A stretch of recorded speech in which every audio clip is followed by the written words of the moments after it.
Welcome back after the break. You're watching Indus News, and I'm Fiza Jamal with our main stories in detail.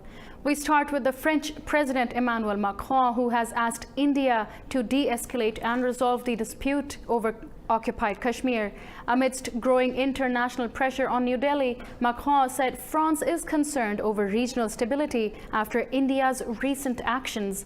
Macron and India's Prime Minister Modi met at the Chantilly Palace ahead of the annual G7 summit. Macron said no third party should intervene or incite violence in connection with the Kashmir issue. In a joint statement with Modi, Macron said it is for India and Pakistan to jointly resolve the matter. Macron said he would reach out to the Pakistan's Prime Minister Imran Khan to discuss the matter as well.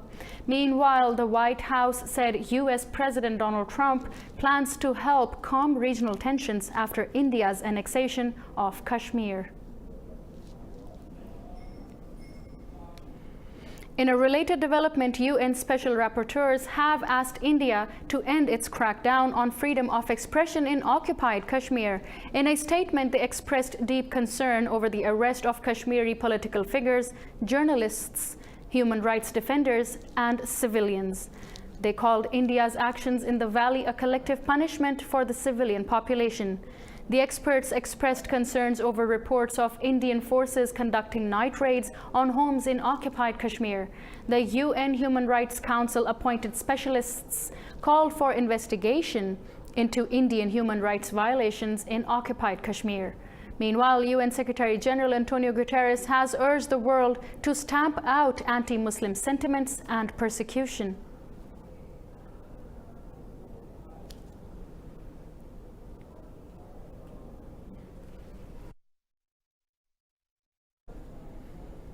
Pakistan has asked Nepal, the chair of SAARC, to play its role in stopping India's human rights violations in occupied Kashmir. In a phone call, Pakistan's Foreign Minister Shah Mahmood Qureshi briefed his Nepalese counterpart Pradeep Gyawali over the crisis in occupied valley. Qureshi asked Nepal to intervene in its capacity as the SAARC chair for peace and stability in South Asia.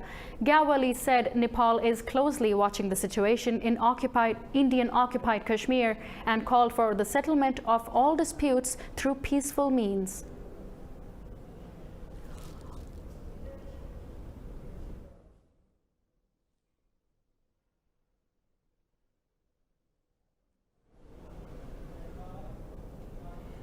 The Asia-Pacific group of the Financial Action Task Force has adopted Pakistan's third mutual evaluation report. It was adopted at the APG's 22nd annual meeting and technical assistance forum in Canberra, Australia. The report will now be subject to post-plenary quality and consistency review prior to publication. Meanwhile, Pakistan has rubbished Indian media's claims that it has been blacklisted by the anti-money laundering watchdog. In a press release, Pakistan's Ministry of Finance rejected such reports as baseless and incorrect. It said Pakistan has been directed to submit follow-up progress reports on a quarterly basis as per APG's third round mutual evaluation procedures.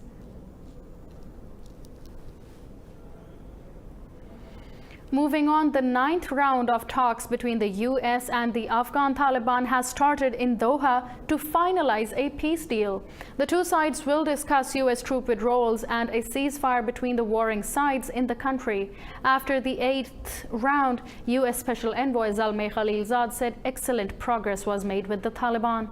Meanwhile, President Ashraf Ghani says the Afghan government will join the talks with the Taliban as they move to a crucial phase. However, the Taliban have repeatedly refused to hold direct talks with the Afghan government. In Syria, the army has surrounded rebels in a cluster of towns in northwest Syria's Hama countryside, imposing a choking siege. Syrian state media says the government forces have seized a dozen hills and expanded their control of a main highway that runs through the area. It said the Syrian forces are marching deeper into the pocket. The Syrian Observatory for Human Rights said the forces have recovered the town of Kafr Zita from rebels who had controlled it since 2012. It said a Turkish military post in the nearby town of Morek has also encircled by the forces, has also been encircled by the forces. Meanwhile, airstrikes in southern Idlib have killed 3 civilians.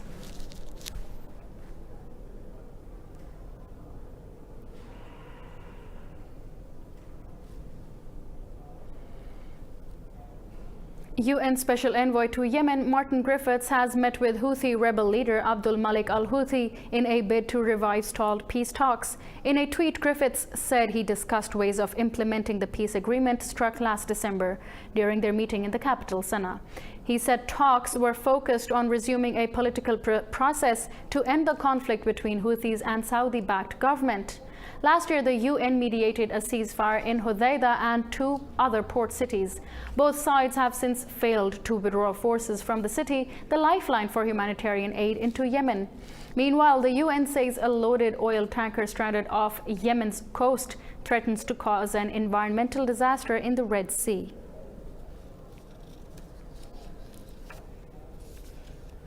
North Korea has warned the US that continuing with existing sanctions would be a mistake. Foreign Minister Ri Yong-ho says Pyongyang is ready for both a diplomatic dialogue and an escalation with Washington. Ri also accused US Secretary of State Mike Pompeo of hampering talks with North Korea. He said Pompeo is more interested in his own political ambitions than in current US foreign policy. Earlier, South Korea said the US and North Korea may soon resume denuclearization talks, but North Korea said it has no interest in dialogue as long as the US and South Korea persist with military provocations.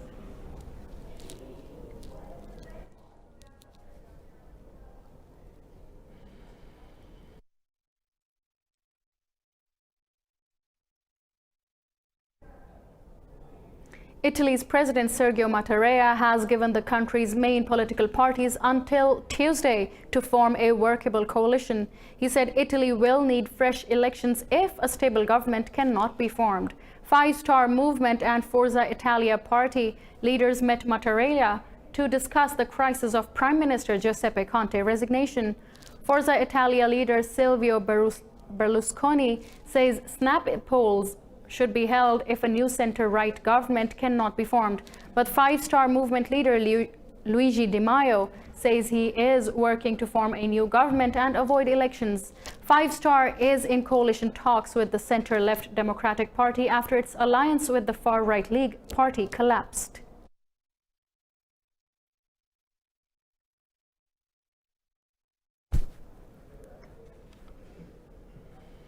Russia has told G7 members to agree their position on its reinstatement instead of making a show out of discussions. Foreign Ministry spokesperson Maria Zakharova said Russia would need to examine tangible proposals before deciding whether it would rejoin the bloc. The annual G7 summit opens in France tomorrow. Britain, France, and Germany have voiced reservations over bringing Russia back into the bloc. They have asked Russia to first resolve the conflict in Ukraine. Their comments follow US President Trump's call to readmit Russia into the G7. Opposing the idea, Ukraine's President Volodymyr Zelensky said nothing has changed since Russia's removal in 2014. Russia was expelled from the erstwhile G8 when it annexed the Ukrainian territory of Crimea 5 years ago. And Russian opposition politician Alexei Navalny has been released from prison following mass protests and thousands of arrests. Navalny was sentenced last month for calling on people to take part in an unauthorized mass protest. Navalny called for demonstrations against the exclusion of opposition candidates from upcoming elections. On July the 28th, the politician was hospitalized after being held in a special detention center in Moscow, where he spent 18 hours. Navalny claimed he was poisoned, but doctors said his condition was an allergic reaction. A day before his release, the head of the prison appealed to delay his release by those 18 hours. However, a Moscow court rejected the attempt to prolong the Kremlin critic's 30-day jail sentence. France says the record number of blazes burning in the Amazon rainforest is an international crisis that should be the top of the agenda at the G7 summit. Amid growing criticism, Brazil's President Jair Bolsonaro admitted farmers could have started the fires, but he told foreign powers not to interfere, calling Macron's remarks a misplaced colonialist mindset. UN Secretary General Antonio Guterres has also expressed deep concern over the Amazon fires. In a tweet, Guterres said the world cannot afford more damage to the world's largest source of oxygen and biodiversity. Data from the National Institute for Space Research reveals an 85% increase in fires across Brazil this year, most of them in the Amazon region. A thunderstorm has killed 5 people and injured 22 others in Poland's Tatra Mountains. Local media says lightning hit a group of tourists on the peak of Żołądź, a popular mountain in the Tatra range. Rescuers say at least a dozen people were hit by lightning in the area. Meanwhile, a rockfall slowed down an ongoing rescue operation for 2 cavers trapped in the Tatra Mountains. The 2 cavers have been trapped in the Wielka Snaizna cave since August the 17th.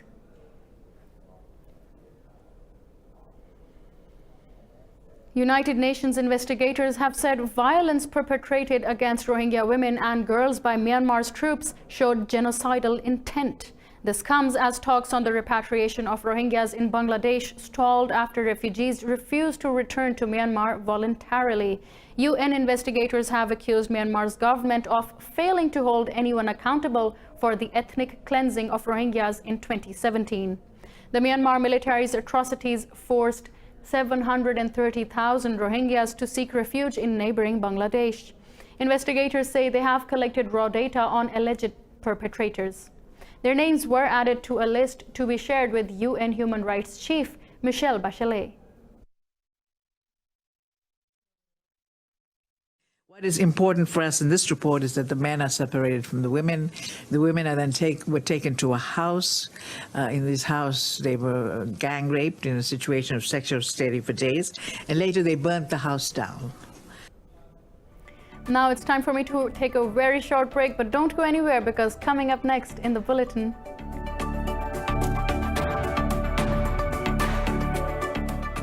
is a virtual reality tour window into Germany's past.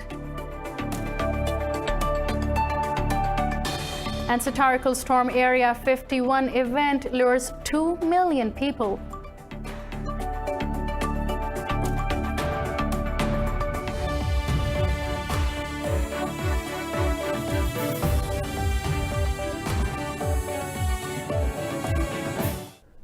Welcome back. After the break, you're watching Indus News, and I'm Fiza Jamal. The Ebola outbreak in the Democratic Republic of Congo is a major challenge to the country, and an important resource in fighting the disease is the water of Lake Kivu, and getting it to the people that live there can be a problem, as we see in this report. The golden rule to avoid the spread of Ebola is to wash your hands regularly, but for that you need water. In Goma, in the Democratic Republic of Congo, water is essential in the fight against the virus spreading across the region. Facing shortages, Ebola response teams have had to rely on the generosity of Lake Kivu to supply health checkpoints. The lake is crucial because it helps vulnerable people, poor people, and it helps in the fight against Ebola. When water is abundant, we can help prevent the spread of the disease. Finding water in Goma is difficult. The city's water distribution network is outdated and only supplies a few neighborhoods. For many of Goma's inhabitants, access to water means pumping it directly from the lake. The water problem in Goma clearly shows that only this part of the city is supplied, not the whole city. That's why a lot of people come to the lake to get their water. They also then carry some home for those who need it.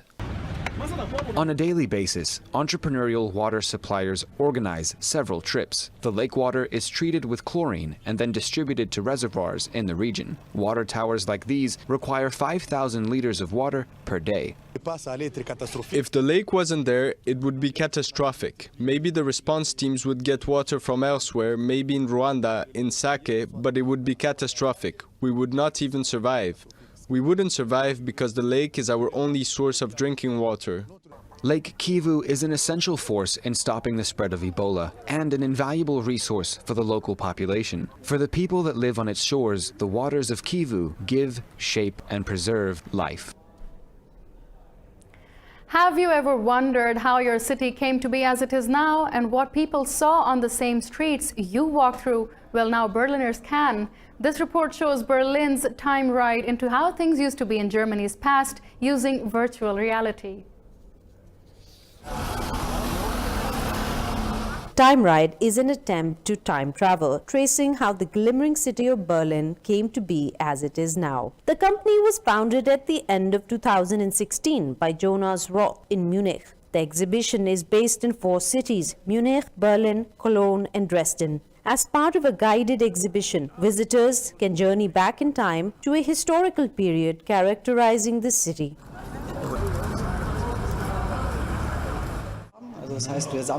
A lot of historical material have been collected, video material, images, and on the basis of this material, each house, there are more than 500 houses in high resolution and some in the background, is then remodeled because the images are always in 2D and we need a 3D image to get this spatial effect.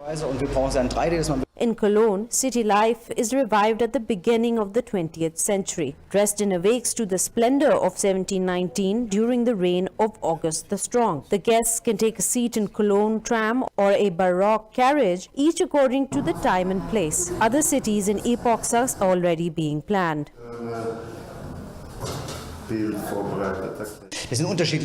They're different documents. There are of course many archives in Berlin and also many archival documents online. Everything was assembled, and that's how new houses and buildings were recreated. Time Ride is a collaborative effort between artists, designers, historians, and curators. It also won the German Tourism Award in 2018. Nevada is bracing for an influx of alien enthusiasts at a Facebook event, Storm Area 51, on September the 20th. With over 2 million people declaring online that they will be there, a UFO expert is urging people to avoid the viral event, uncovering in this report. Area 51 is the popular name for what the U.S. government calls the Nevada Test and Training Range, a part of Nellis Air Force Base in Nevada. But why does it mean so much to people who want to believe in alien life? The area is at the center of a controversy surrounding a so-called flying disc that crashed at a ranch near Roswell in 1947. Area 51 is now part of the UFO story, and it's a part of pop culture in the wider sense. It's the location where people believe that whatever they think crashed at Roswell, and many people think, of course, alien spacecraft, they think it was taken to Area 51, and they believe that work was done to try and reverse engineer, to back engineer. In July 2019, more than 1,900,000 people responded to a joke proposal to storm Area 51 that appeared in an anonymous Facebook post. The event will be an attempt to raid the site and search for extraterrestrial life. The event creator has confirmed it was a joke, denying responsibility for any casualties if people actually attempt to enter the base. UFO expert Nick Pope has warned people against the so-called adventure. My advice to anyone thinking of storming Area 51 is don't. Channel that interest, enthusiasm, and frustration into engaging with the elected representatives, engaging with the media, and trying to push for change on this, whether it's change in policy or the release of more documents relating to what government knows about all this. Pope says Area 51 might not be the place alien enthusiasts think it is. I think that if the US government has extraterrestrial technology, and I don't know that they do, but if they do, it's probably been moved somewhere else by now. Once you start name-checking Area 51 in sci-fi movies and TV shows, it's kind of game over for the secrecy, so it's probably been moved somewhere we've never heard of. But Pope still thinks it's a positive sign that people are open to the possibility of life elsewhere in the universe.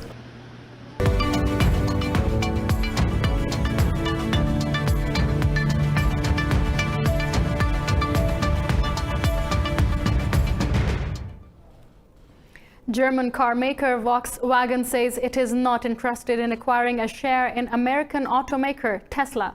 The Volkswagen spokesman's comments come after a German magazine said the company's CEO regularly meets the Tesla chief. The magazine said the German firm is interested in the U.S. car maker's expertise in software and battery cell design.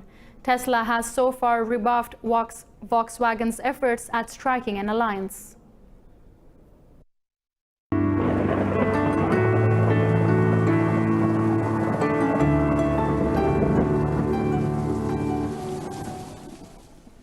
Well, I'm hooked onto my water bottle because it's very hot in Lahore today, but let's see what the weather is looking like today around the globe.